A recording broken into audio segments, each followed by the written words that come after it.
If you ever see a man who's talking about food, oh, I had this amazing steak at this one restaurant. This steak is so amazing.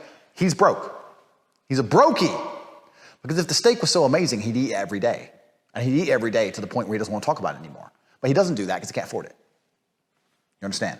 So whenever you see anyone talking about bragging about the meal they cooked or this ingredient they got or that steak they had, just do, because people do that to me all the time. And I'm just sitting there going, you're poor. Interesting. Oh, you're broke. Yes, okay. Oh, you went on your birthday and had that steak. Oh, wow. Once a year. Broke talk. Brokies. Real G's. Every day. Minor. Ain't a thing.